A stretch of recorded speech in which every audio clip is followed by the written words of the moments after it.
안녕하세요. 대한민국의 알찬 방산 소식을 빠르고 정확하게 전달해드리는 한국필승TV입니다. 지난해 중국이 44년 만에 태평양을 향해 대륙간 탄도미사일 ICBM을 시험 발사하며 최근 중국군에서 한반도를 언급하는 일이 잦아지고 있습니다. 얼마 전 중국 측에서는 우리의 전쟁 방식은 하나의 사명에 속박해 있을 수 없다며 어떤 세력이든 중화의 근본적 이익을 취하려 든다면 반드시 타격을 결행하겠다고 언급했습니다. 중국산 둥펑 미사일을 활용한 중국 고유의 핵무기 체계까지 가동할 수 있다는 것을 과시하며 한반도의 현무 미사일이 중국을 위협하고 있다는 언급을 했습니다.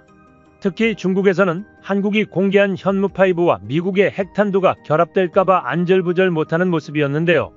중국의 군사 전문가에 따르면 미군의 핵무기는 공중에서 폭발하기 때문에 지상의 모든 물체가 핵폭풍에 의해 사라진다 하더라도 중국은 수뇌부가 지하벙커에 숨을 경우 모두 무사하며 미국을 향해서 공격할 기회를 가질 수 있지만 한국군의 현무5가 중국을 공격할 경우 지하 300에서 500m를 뚫고 들어와서 폭발하기 때문에 중국군 수뇌부까지 몰살당할 것이라고 분석했습니다. 또한 중국 군사 전문가는 현무5에 대해 탄두 중량 8톤의 쇠덩어리가 우주로 날아갔다가 떨어질 때의 속력이 마하 10 이상이기 때문에 소형 행성이 지면에 충돌하는 것과 비슷한 효과가 나타날 것으로 전망되는데, 이는 현무5가 지면에 충돌할 때 발생하는 충격파로 인하여 웬만한 도시 하나는 초토화되며 반경 수십 킬로미터 안에 있는 건물 및 생명체가 무사하지 못할 것이라는 뜻이라 말했습니다. 그러면서 솔직히 보유할 수는 있으나 사용할 수 없는 미국의 전술핵 무기보다 한국의 현무5가 더 무섭다는 말을 덧붙이기도 했습니다. 중국 군사 전문가들이 더욱 두려워하는 것은 최근 미 공화당 상원의 원들이 한국에 미국의 핵자산을 재배치하는 법안을 발의한 것입니다. 미국의 전술핵 무기가 비밀리에 한국군의 현무5에 탑재되어 발사될 경우 한국은 공식적으로 핵무기를 가진 적이 없고 미국은 핵무기를 발사한 적이 없기 때문에 중국은 실제적으로 핵미사일 공격을 받아도 핵미사일을 맞았다 표현할 수 없을지도 모른다는 것이었습니다. 이에 위협을 느낀 중국군 전략사령부는 미군이 위치한 주한미군 기지와 대만 그리고 미군이 위치한 일본 요코스카를 핵타격 지점으로 지정해 중국군의 미사일 훈련을 이어나가고 있습니다. 미국, 일본, 대만에 이어 대한민국까지 콕 집어 겨냥해 핵무기로 위협하고 있다는 것입니다. 최근 미국 정부의 보고서를 보면 이것은 확실한 사실로 확인되는데요. 중국은 둥펑 미사일뿐만 아니라 한반도와 대만을 핵폭격기 비행훈련 및 타격 반경에 포함시킨 사실까지도 확인되었습니다. 중국은 지금까지 자기 무장 명분으로 둥펑 미사일과 핵탄두를 개발해왔지만 앞으로는 전쟁방어 구실뿐만 아니라 말 그대로 시진핑의 이익 수호를 구실로 만들어 자기들이 사고치고 불리한 전황이 찾아온다면 한반도를 향해 핵미사일을 사용할 수도 있다는 의지를 처음으로 내비친 것입니다. 이처럼 중국은 군사력이 증강될 때마다 극과 극을 오가는 이중적인 발언을 망설임 없이 하고 있습니다. 중국이 미국에 대한 군도발을 시사했을 때도 중국군은 2차례 한반도 타격 발언을 직접적으로 언급했습니다. 이로 인해 작년 해상 도발을 진행한 것입니다. 그런데 중국뿐만 아니라 북한의 도발도 갈수록 심해지고 있습니다. 북한군이 서해를 도발한 당시 민간인들은 모두 생업을 위해 집을 비운 때였으며 일부 포탄의 경우 최대 36km까지 우리 NLL에 침범했다고 밝히기도 했습니다. 최근 국방부 주관으로 방위사업 추진위원회를 열고 현무 미사일 성능 개량 사업 추진 기본전략 수정안을 심의 의결했습니다. 현무 미사일 성능 개량 사업은 잠재적인 추적, 중국군의 공항이나 항구 등 주요 표적을 정밀 타격할 탑재, 영탄도유 도무기를 국내 연구개발로 개량하는 사업입니다. 이 현무탄도 미사일은 인공위성 위치 정보유도 기술을 통해 중국산 공격미사일과 미사일 기지 등을 무력화하는 핵심인데요. 진지에서 쓰는 1형과 이동식 발사차량 탑재형인 2형 그리고 이지스함형 3형과 잠수함형인 4형으로 구분됩니다. 총 4축의 현무 미사일 개량형들이 탑재되어 한국군의 핵심 미사일 전략사령부 화력을 든든하게 담당하게 될 것입니다. 우리 군에서는 이 형을 내년부터 2034년까지 3조 5,600억 원의 사업비를 투자해 성능을 개량할 계획이라고 합니다. 방사청은 전술탄도미사일이 적 방공망에 요격되지 않도록 생존성을 향상시키고 적군의 지대공 미사일과 적 전투기 등 주요 위협에 대해 조기 대응을 할 수 있게 됐다는 입장을 전했습니다. 한편 한반도 미래포럼은 현무탄도 미사일 개량 사업이 감사원으로 인해 2년 이상 지연되는 고난을 겪었으며 현무탄도 미사일의 성능 개량 비화를 전했는데요. 현재 현무탄도미사일은 지난 합동참모본부와 국방과학연구소의 검토에 따라 다시 한번 성능 개량이 확정되었고 우리 군은 체계 개발 기간을 구축하고 일정을 잡았다고 전했습니다. 당시 우리 군은 핵심 기술을 개발하고 체계 개발 완료 후 현무5 미사일과 이것의 개량 형태인 현무6 미사일의 본격 양상과 배치에 들어갈 예정입니다. 국방정보장관은 현무탄도 미사일 수량의 긴급 수요를 보고 번개 사업이라는 이름 아래 빠르게 진행할 것을 지시했습니다. 개량형의 새로운 탄두를 장착해 시제품을 만들어 첫 시험 발사를 성공했고 첫 시험에서 표적으로부터 몇 미터 정도의 거리에 떨어졌다며 거대한 크기의 대형급 장거리 탄도 미사일이 5m 이내 명중을 목표로 시작했던 만큼 2년간의 체계 개발 단계에서 2에서 3m 이내로 줄이는 것은 크게 어렵지 않았다고 전했습니다. 다만 해결해야 할 문제도 남아 있습니다. 감사원은 미사일 유도 시스템 문제를 지적했습니다. 탄도미사일은 일반적으로 전파교란을 막기 위해 미군 GPS를 사용하지만 현무 탄도미사일은 국내에서 자체 개발한 정밀유도 시스템이 도입될 예정이었습니다. 하지만 아직 기술 성능이 완숙되지 않았다며 감사원의 이를 취소했습니다.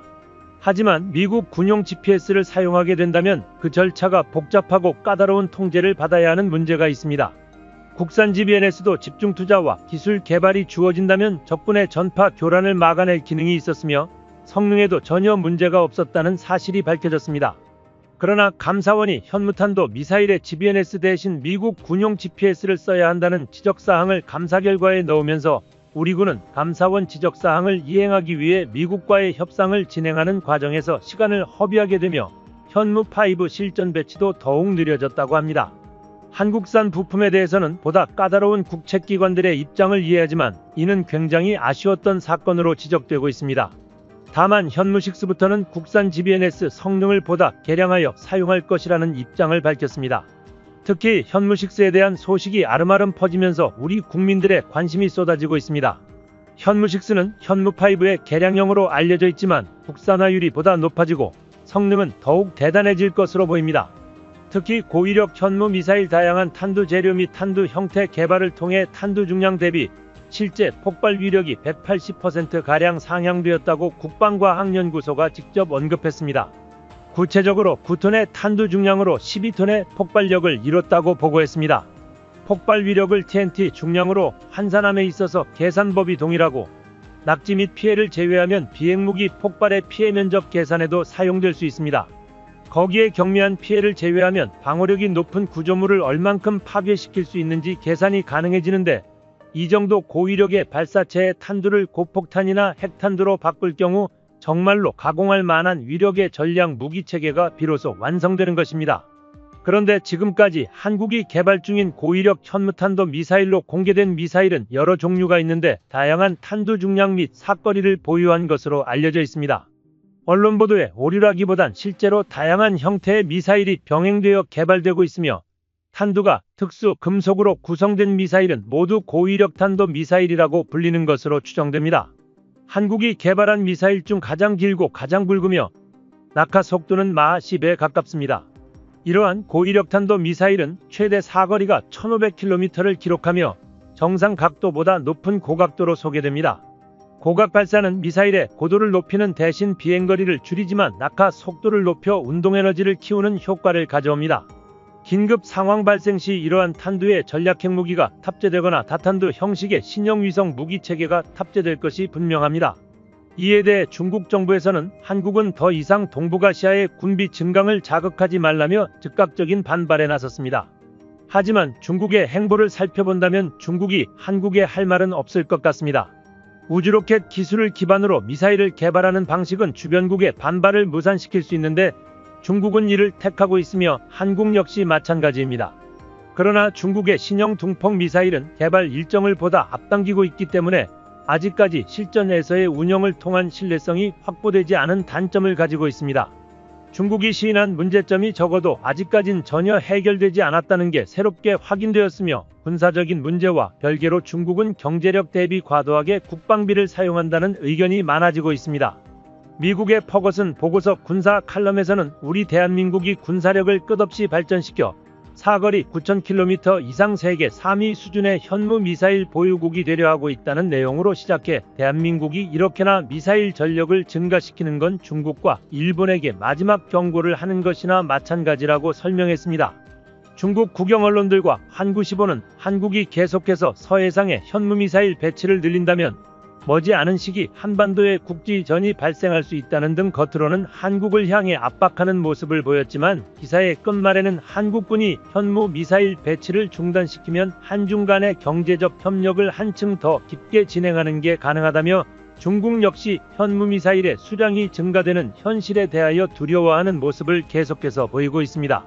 실제로 2000년대 초반 한국의 현무미사일은 고작 500여 개에 불과했지만 현재 한국군이 보유한 현무미사일은 대략 5,000발에서 6,000발 사이로 추정되고 있습니다. 군사 전문가들은 이 정도 상승 추세가 지속된다면 2030년 시기 한국군의 현무미사일 보유량은 10,000발을 가뿐히 넘어설 것으로 확실시했습니다. 만약 이렇게 된다면 우리 한국군은 현무미사일 1만여 탄을 실현하는 것입니다.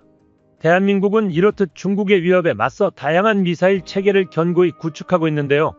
현무 미사일뿐 아니라 다연장 로켓포 천무 역시 충격적인 화력을 자랑하며 다시 한번 한국의 국방력을 높이고 있습니다.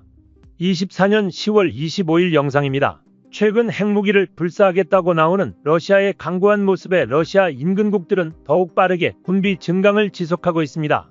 핀란드와 스웨덴이라는 완충지대가 있는 노르웨이군이 특히 국방비를 더욱 늘리며 본토에서 안정적으로 발사하여 정확하게 타격할 수 있는 장거리 정밀 타격 수단을 확보하기 위해 노력하고 있습니다. 그중 가장 유력한 후보로 떠오른 것이 미국의 최신형 다연장 로켓포 MLRS였습니다. 정확히 살펴본다면 후보군으로 오른 기체는 세 가지로 미국의 하이마스, 이스라엘의 펄스, 한국의 천무입니다. 사실 얼마 전까지만 하더라도 하이마스가 가장 유력한 도입 후보였습니다. 실제로 미국 역시 지난 5월 하이마스에 대한 판매 승인을 내주며 일이 순조롭게 흘러가는 듯 보였었죠. 또한 하이마스에 발사되는 PRSM 미사일은 당시 세계 유일 500km 사거리를 지닌 전술탄도탄이자 대한미사일 기능까지 갖춘 상황이었습니다. 노르웨이 국경섬과 길게 맞닿아 있는 노르웨이 해와 그 인근에서 최근 러시아 북방함대의 전력 강화가 급격하게 이루어지고 있었고 이에 노르웨이는 마사 사거리 500km의 지대함 전술 탄도탄을 보유하여 억지력을 발휘할 생각이었습니다. 현재 러시아는 발트함대와 흑해함대가 나토 세력권의 좁은 해협에 막혀 행동이 제한됨에 따라 대서양 방향으로 노르웨이 해와 바렌츠해를 담당하는 북방함대가 나토 해군과 맞서는 데 주력하고 있고 현재 러시아 해군에서도 가장 강한 함대로 꼽혀 그만큼 정예 인력과 신형 장비가 먼저 배치되고 있습니다. 하지만 이렇게 급박한 상황에서 노르웨이는 미국에게 거하게 뒤통수를 맞고 말았는데요. 이로 인해 노르웨이가 한국산 무기에 다시 눈을 돌리게 되었습니다. 최근 노르웨이 매체 포스바레트 포럼에 따르면 미국 정부의 무기 판매 승인 절차 FMS에서 로키드 마틴 정밀 타격탄도탄인 PRSM 미사일의 노르웨이 수출이 거부되었다는 사실이 드러났습니다. 노르웨이가 로키드 마틴과 계약에 대한 협상을 끝내기도 전에 미국 정부 측에서 승인 자체를 거절해버린 것입니다. 미국에서 유일하게 승인해준 것은 하이마스용 미사일인데요. 이는 사거리 90km의 구형 GMLRS 로켓으로 사거리 연장형 GMLRS-EX 150km와 사거리 500km의 PRSM 미사일의 판매가 모두 거부된 것입니다. 그런데 미국 정부가 이에 대한 구체적인 사유까지 언급하지 않았고 노르웨이의 입장에서는 그야말로 뒤통수를 세게 맞은 격이 되어버렸습니다. 나토 군사 전문가에 따르면 미국이 판매를 거부한 이유는 바로 생산 능력 부족이었다는 것인데요. 미국 내 조달 물량이 우선시되었으며 그 이상 생산할 여력이 없기 때문이라는 것입니다. PRSM은 생산 궤도에 진입하지 않았고 대량 생산 체계가 구축된다면 판매가 허용될 수 있다는 분석을 내놓았습니다. 현재 노르웨이 언론은 이로 인해 크게 들끓고 있는 상황인데요.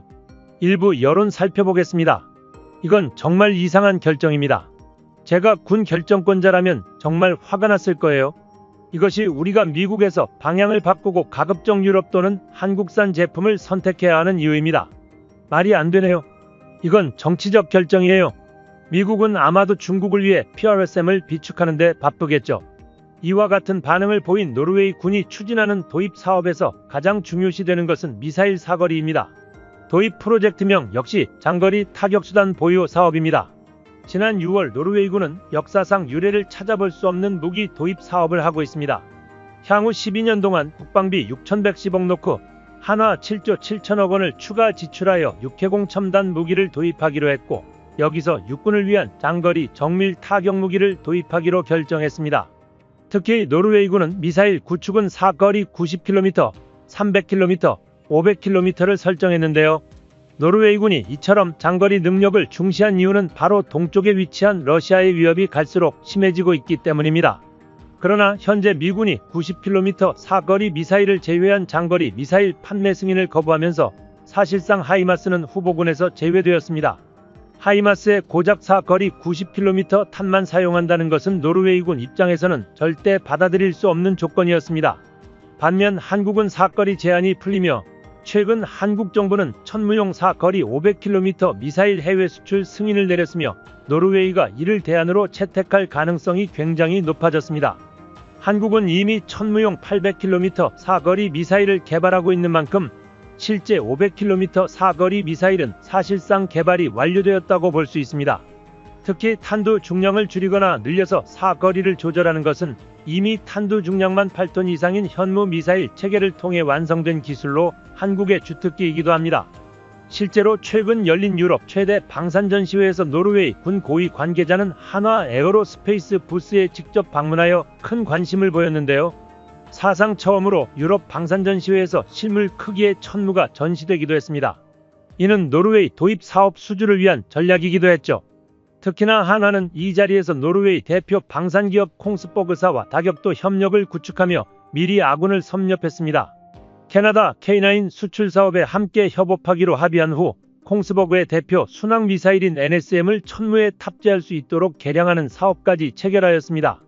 미국은 자국 비축량을 늘리기 위해 동맹국의 통수를 치는데 한국은 오히려 동맹국 파트너 기업까지 알뜰살뜰 챙기자 노르웨이에서 한국 방산의 입지는 더욱 견고해지고 있습니다.